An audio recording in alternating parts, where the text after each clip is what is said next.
নমস্কার বন্ধুরা, ML education চ্যানেলে তোমাদেরকে স্বাগত জানাই।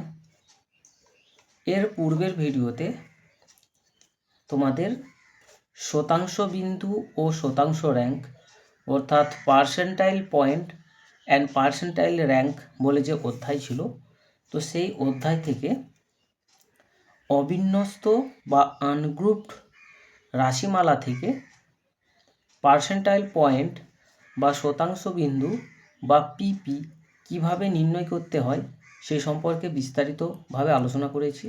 সে ভিডিওটা তোমরা দেখে নেবে। আজকের ভিডিওতে বিন্যস্ত রাশিমালা বা গ্রুপ ডাটা থেকে পার্সেন্টাইল পয়েন্ট বা শতাংশ বিন্দু বা পিপি কিভাবে নির্ণয় করতে হয় সে সম্পর্কে বিস্তারিতভাবে আলোচনা করব। ভিডিওটা খুবই গুরুত্বপূর্ণ হতে চলেছে। ভিডিওটা তোমরা প্রথম থেকে শেষ পর্যন্ত দেখতে থাকো, আর চ্যানেলে নতুন হয়ে থাকলে চ্যানেলটিকে সাবস্ক্রাইব করে রাখো। দেখো, বিন্যস্ত বা গ্রুপড ডাটার ক্ষেত্রে শতাংশ বিন্দু বা পার্সেন্টাইল পয়েন্ট বা পিপি বের করার যে সূত্রটি আছে সেই সূত্রটি হচ্ছে পিপি সমান LL plus plus I into NP minus F by FP. ঠিক আছে, তো এটা হলো বিন্যস্ত রাশিমালার ক্ষেত্রে শতাংশ বিন্দু নির্ণয় করার সূত্র। তো এরপর আমরা কিভাবে বিন্যস্ত রাশিমালা থেকে পার্সেন্টাইল পয়েন্ট বা শতাংশ বিন্দু নির্ণয় করা যায় সে সম্পর্কে বিস্তারিতভাবে আলোচনা করব। দেখো, এখানে একটা উদাহরণ দেওয়া আছে যে নিচের তালিকায় একটি বিদ্যালয়ে 50 জন ছাত্রের ইংরেজি পরীক্ষায় প্রাপ্ত নম্বরের বণ্টন উপস্থাপন করা হয়েছে। এই বণ্টনটি থেকে 25তম বা P25, 25তম বা P25, 60তম বা P60 এবং 90তম বা P90 শতাংশ বিন্দুগুলি নির্ণয় করো। এখানে স্কোরগুলো দেওয়া আছে পরপর করে, আর এখানে পরিসংখ্যাগুলো পরপর করে দেওয়া আছে। দেখো, এটা হচ্ছে বিন্যস্ত রাশিমালার ক্ষেত্রে। তো বিন্যস্ত রাশিমালা কিভাবে বুঝবে? যখন রাশিগুলো দেখো পরপর ছক আকারে পরপর সাজানো থাকবে। দেখো, নির্দিষ্ট শ্রেণী ব্যবধানে পরপর সাজানো থাকবে। 5 থেকে 9, 10 থেকে 14, 15 থেকে 19 দেখো পরপর পরপর করে নির্দিষ্ট শ্রেণী ব্যবধানে সাজানো আছে। তাহলে এটা কি না, এটা হচ্ছে বিন্যস্ত রাশিমালা। বিন্যস্ত রাশিমালার শতাংশ বিন্দু বা পার্সেন্টাইল পয়েন্ট বা পিপি বের করার জন্য সবার প্রথম আমাদেরকে 4টে ছক করতে হবে। দেখো, এখানে 4টে ছক করতে হবে। 1, 2, 3, 4 এরকম করে 4টে ছক আমাদেরকে কেটে নিতে হবে। তার মধ্যে সবার প্রথমে এই যে দেখো স্কোর আছে, তাহলে এখানটায় আমাদেরকে সবার প্রথমে লিখতে হবে স্কোর। ঠিক আছে, এখানটায় লিখতে হবে স্কোর।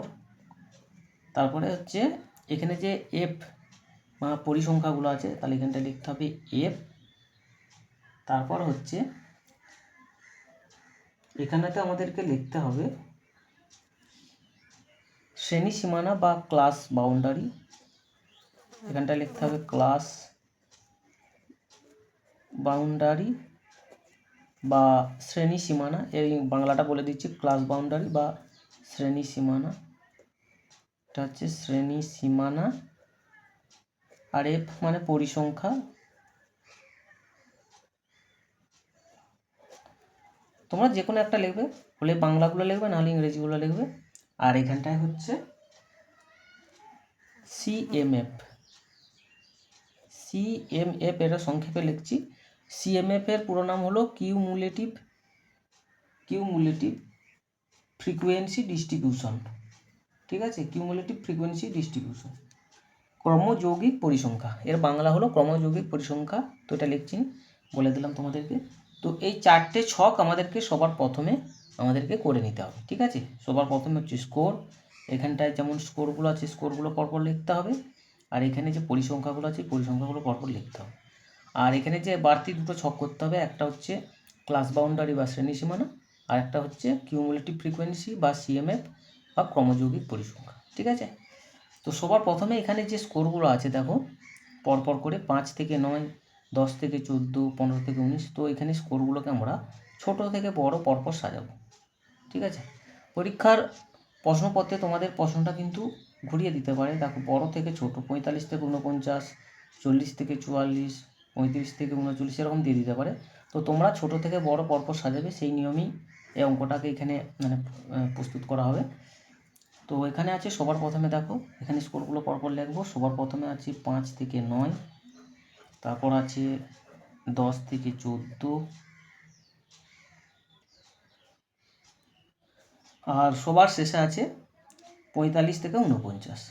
ঠিক আছে, তো এখানে স্কোরগুলো আমরা পরপর লিখলাম। তো এখানে যে ফ্রিকোয়েন্সি বা পরিসংখ্যাগুলো আছে সেই পরিসংখ্যাগুলোকেও আমরা একইভাবে উপর থেকে নিচে পরপর লিখব।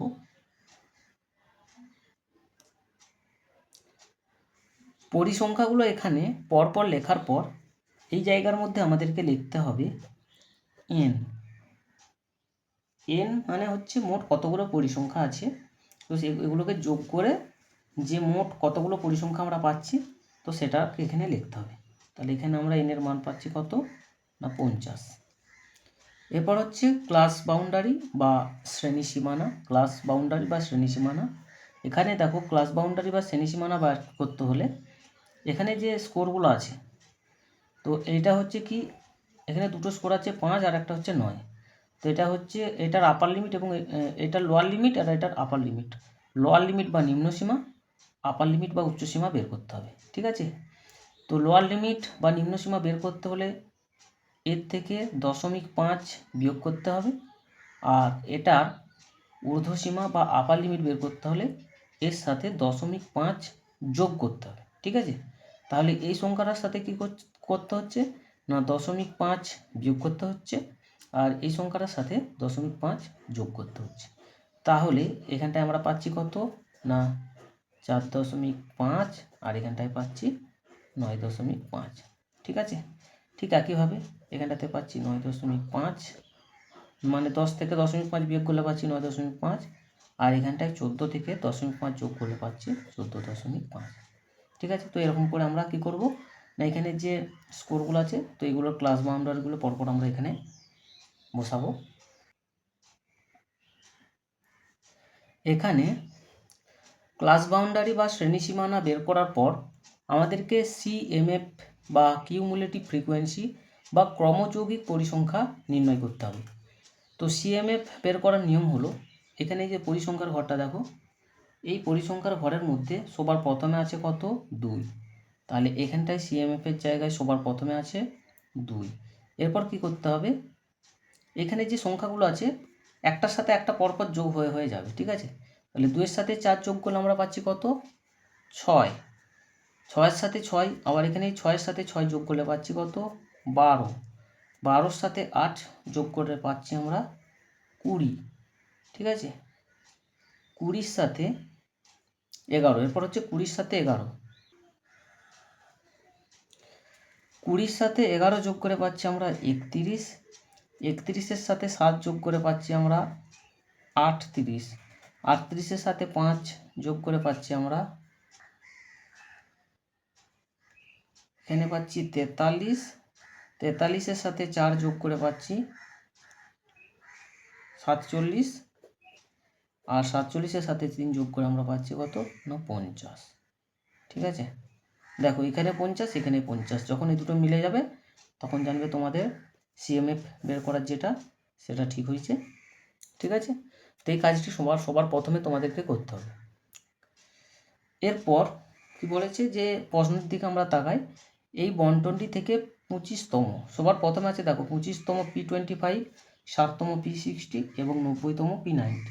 তো এগুলো আমরা পরপর বের করব। সবার প্রথম আছে 25তম বা P25 এর মান, তো এটাকে আগে বের করব। এখানটাতে আমরা লিখব শতাংশ বিন্দু, এখানটাতে আমরা লিখব শতাংশ বিন্দু। প্রশ্নের মধ্যে আমরা কি দেখেছি বের করছি কোনটা 25তম বা P25। তাহলে এখানটাতে আমরা লিখব কি না শতাংশ বিন্দু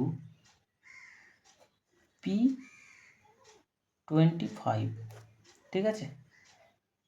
তাহলে শতাংশ বিন্দু P25 এর সূত্রটি কি, এখানটা নিচেটাতে লিখছি, ঠিক আছে। এখানটাতে নিচেটাতে লিখছি LL plus I into NP minus F বড় হাতের F বাই ছোট হাতের FP, ঠিক আছে। তো এটা হচ্ছে মূল সূত্র। তো এই সূত্রটি নির্ণয় করতে হলে কি করতে হবে, সবার প্রথমে যে কাজটি করতে হবে আমাদেরকে NP এর মান আমাদেরকে আগে বের করতে হবে, ঠিক আছে। NP এর মান আমাদেরকে বের করতে হবে। দেখো এখানটা তাহলে আমরা কি লিখতে পারি, NP সমান N মানে কি, দেখো N মানে হচ্ছে এই যে মোট যে পরিসংখ্যাগুলো ছিল যোগ করে যেটা পেয়েছি, মোট পরিসংখ্যাগুলোকে কত পেয়েছি 50। তাহলে এখানটায় আমরা লিখতে পারি NP সমান N এর আমরা বের করছি কত P25 এর মান P25, ঠিক আছে। তাহলে এখানটায় আমরা লিখতে পারি N এর 20 শতাংশ বিন্দু বলেছে, তাহলে 25 এর মান বের করছি, তাহলে NP বলতে বোঝায় N এর 25%, ঠিক আছে। তো N বলতে আগেই বললাম যে এখানে যে মোট পরিসংখ্যাগুলোকে যোগ করে আমরা যেটা পেয়েছি মোট পরিসংখ্যাগুলোকে, তো সেটা তো এখানে N বলতে বোঝাচ্ছে কত না N বলতে বোঝাচ্ছে 50। তো এই ক্যালকুলেশনটা আমরা করব।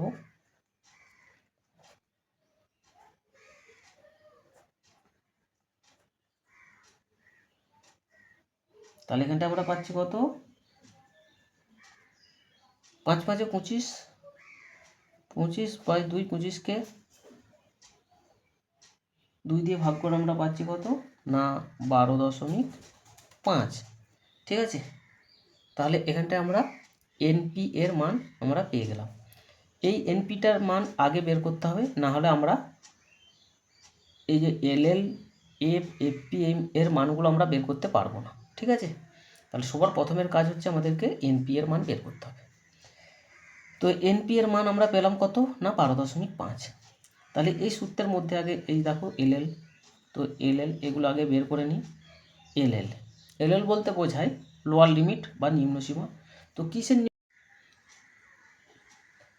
দেখো এরপর আছে LL মানে লোয়ার লিমিট।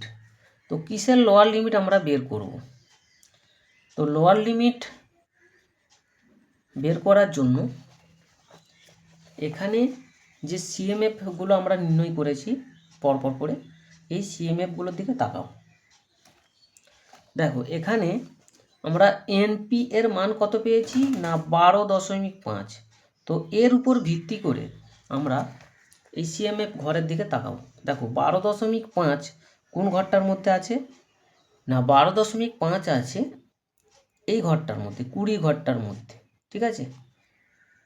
তাহলে 20 ঘরটার মধ্যে, তাহলে এখানে LL লোয়ার লিমিট বলতে এর সোজাসুজি যে আমরা ক্লাস বাউন্ডারি বা শ্রেণী সীমানাগুলো পেয়েছি তার নিম্ন সীমা। তাহলে তার নিম্ন সীমা কত হবে না 19.5। তাহলে তার নিম্ন সীমা হচ্ছে কত 19.5। এখানে একটা জিনিস খেয়াল রাখবে, দেখো এখানটায় আমরা পাচ্ছি কত না 12.5। দেখো যদি এই সংখ্যাটা 12 হতো কিংবা 12 থেকে কম হতো, যেমন 10 9 হ্যাঁ এরকম করে হতো, তাহলে সেক্ষেত্রে আমরা লোয়ার লিমিট বের করতে হলে এই CMF এর ঘরটা ধরতাম। কিন্তু যখনই এটা 12 থেকে পেরিয়ে যাবে বা 12কে ক্রস করে যাবে, তাতে সে 0.1 0.2 0.3 যাই হোক, তখন কিন্তু আমাদেরকে পরের ঘরটা ধরতে হবে। লোয়ার লিমিট বের করতে হলে আমাদেরকে পরের ঘরটা ধরতে হবে, ঠিক আছে। এটুকু তোমরা খেয়াল রাখবে, এই জায়গাটায় ভুল হয় বেশি। তাহলে আমরা লোয়ার লিমিটের মান পেলাম কত না 19.5। 5। এরপর আসছে, দেখো এরপর আসছে কি না,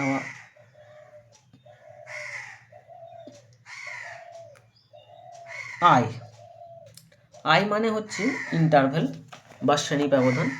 এখানে এই যে স্কোরগুলো আছে, স্কোরগুলো কত শ্রেণী ব্যবধানে আছে। দেখো এখানে স্কোরগুলো কত আছে না 5, 6, 7, 8, 9। এই সংখ্যাটা থেকেই ধরতে হবে, কিন্তু 5-এর পরের সংখ্যাটা ধরা চলবে না, যে 5-এর পর 6, 7, 8, 9 এরকম ধরা চলবে না, সেই সংখ্যাটা থেকেই ধরতে হবে 5, 6, 7, 8, 9। ঠিক আছে, তারপর হচ্ছে কি 10, 11, 12, 13, 14। তাহলে প্রত্যেকটা শ্রেণী ব্যবধান 5 শ্রেণী ব্যবধান করে আছে, প্রত্যেকটার মাঝে 5 শ্রেণী ব্যবধান করে আছে। ঠিক আছে, তাহলে এখানে আই বা ইন্টারভ্যালের আমরা মান পেলাম কত না 5। এরপর আসছে,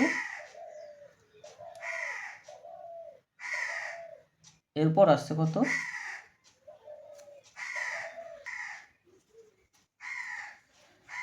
এরপর আসছে এফ, বড় হাতের এফ।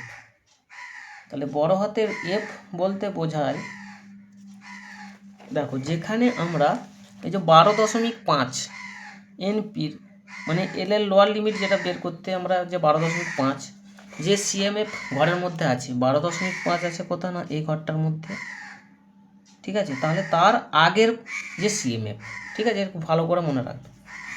তাহলে 12.5 আছে যে সিএমএফ এর মধ্যে, দেখো এখানে এই যে 12.5 যেটা পেয়েছি এনপি এর মান, তাহলে সেই 12.5টা যে সিএমএফ ঘরের মধ্যে আছে, এই যে 20-র মধ্যে আছে, তার ঠিক আগে সিএমএফ।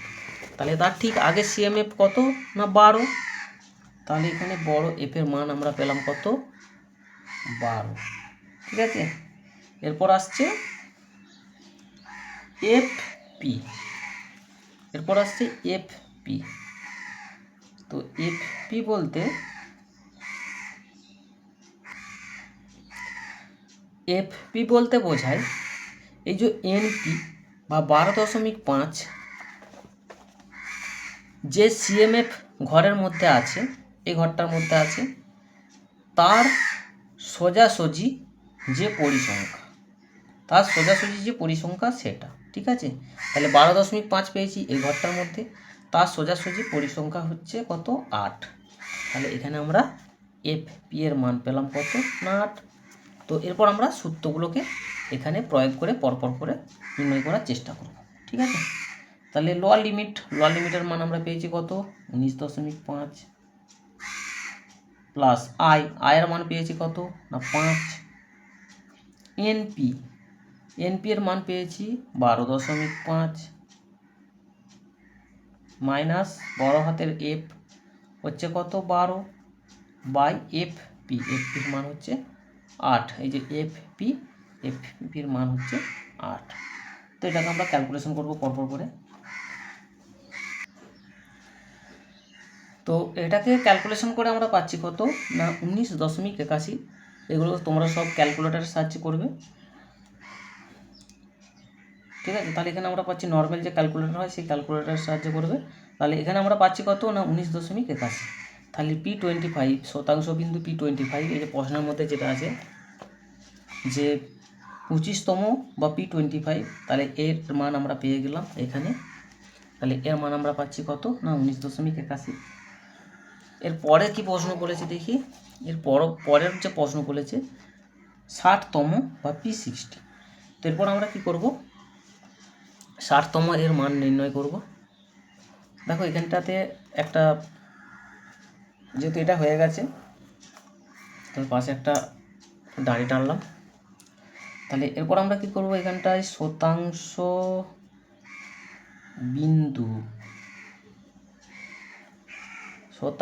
বিন্দু P60 এর মান বের করব। ঠিক একইভাবে আগেরটার মতো এখানটাতে আমরা সূত্রটা লিখব, L plus I into NP minus বড় হাতের এফ বাই এফপি। ঠিক আছে, দেখো তাহলে তাহলে আগের মতো এখানে সবার প্রথমে আমাদেরকে নির্ণয় করতে হবে কি না এনপি এর মান। তাহলে এখানটায় আমরা লিখতে পারি এনপি সমান এন এর বের করছি কত P60 মান, তাহলে এন এর 60%। ঠিক আছে, এন এর মান আমরা আগেই দেখেছি, এই যে এন এর মান আমরা পেয়েছি কত না 50। দেখো আগে এই যে পরিসংখ্যাগুলোকে যোগ করে এন এর মান আমরা পেয়েছি কত 50।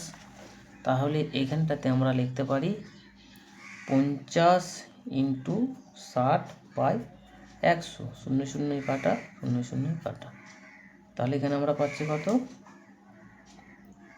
5 6 30। ঠিক আছে, তাহলে এখানে এনপি এর মান আমরা পেয়ে গেলাম। এরপর আসছে এল এল, এল এল মানে লোয়ার লিমিট। তাহলে 30, ওই যে 30 সংখ্যাটা আমরা এনপি এর ক্ষেত্রে পেয়েছি, তো এই 30 সংখ্যাটা কোন সিএমএফ ঘরের মধ্যে আছে আমাদেরকে দেখতে হবে।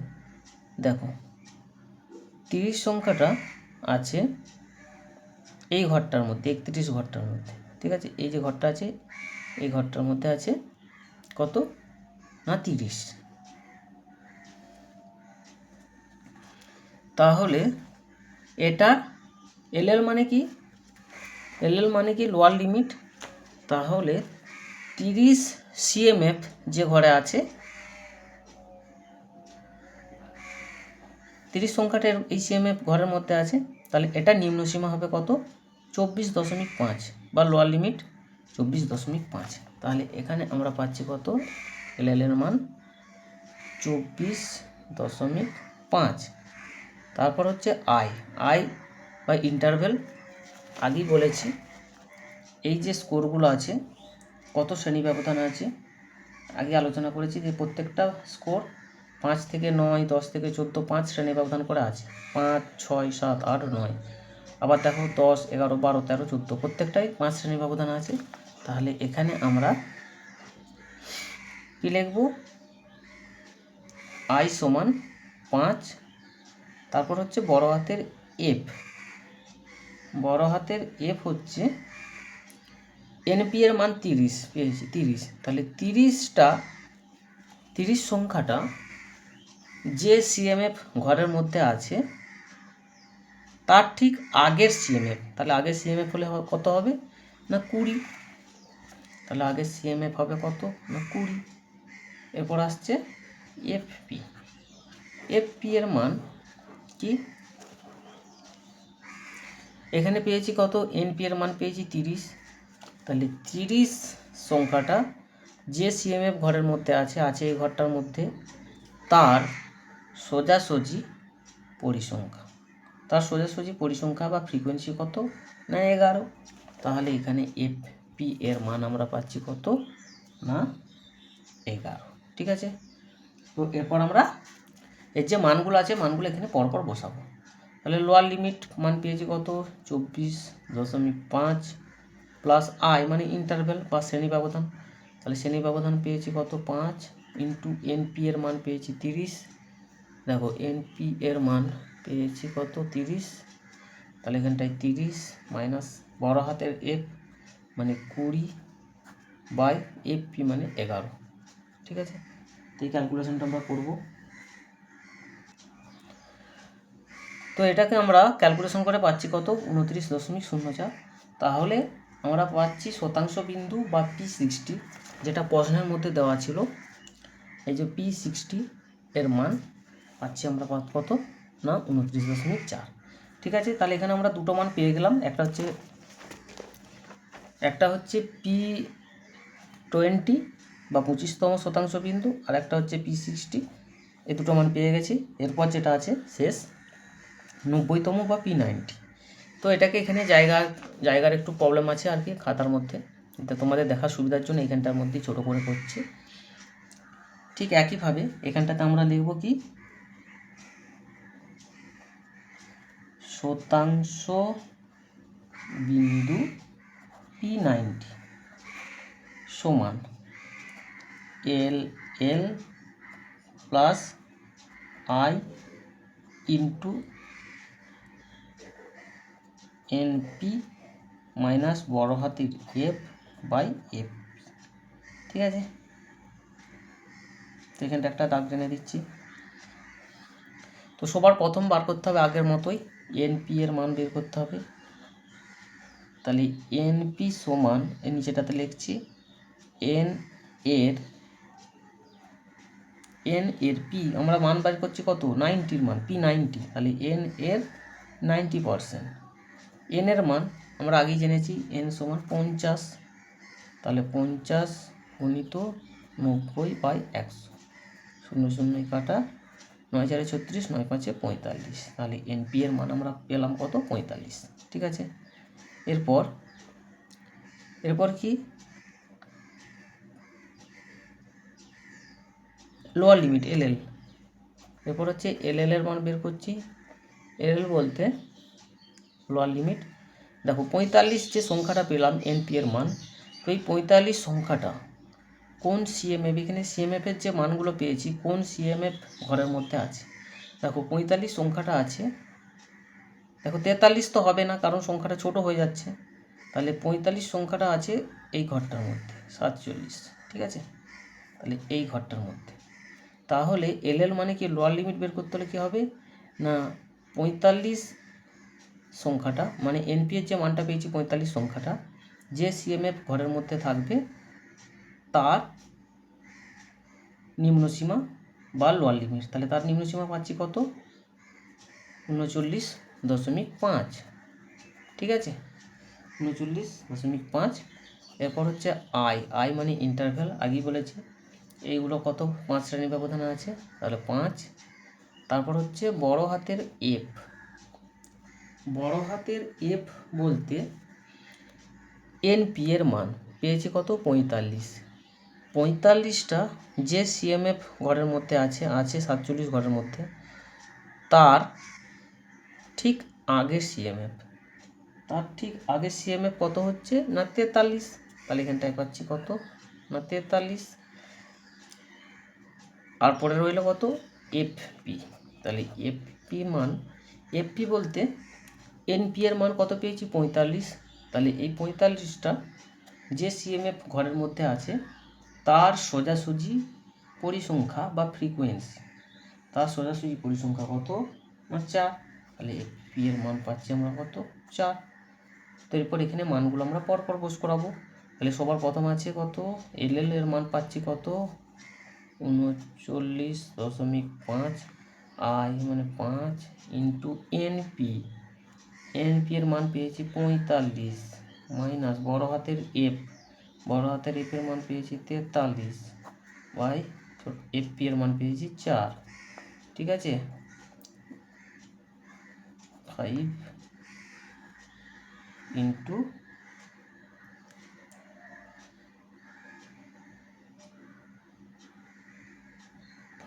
2/4। ঠিক আছে, এখানে প্লাসটা এখানটায় কত ভুল হয়ে গেছে, তাহলে এখানটায় হচ্ছে কত 5 যুক্ত 2.5, এটাকে একবারে করে দিয়েছি এখানটাতে, তাহলে এখানটায় আমরা পাচ্ছি কত 42। তাহলে আমরা পাচ্ছি কত শতাংশ বিন্দু বা P90 এর মান আমরা পাচ্ছি 42। দেখো এখানে প্রশ্নের মধ্যে 90তম বা P90 মান বের করতে বলেছে, তাহলে আমরা এখানে P25তম বা P25, 60তম P60 এবং 90তম P90 এর মানগুলো আমরা পেয়ে গেলাম। ঠিক আছে, তো এই ছিল পার্সেন্টাইল পয়েন্ট বা পিপি বা শতাংশ বিন্দু বিন্যস্ত রাশিমালা থেকে কীভাবে নির্ণয় করতে পারা যায় তার নিয়ম বা পদ্ধতি। তো এখানেতেই ভিডিও শেষ করছি, পরের এপিসোড আবার দেখা হবে। ভিডিওর মধ্যে ভুল হয়ে থাকলে কমেন্ট করে তোমরা অবশ্যই জানিয়ে দেবে।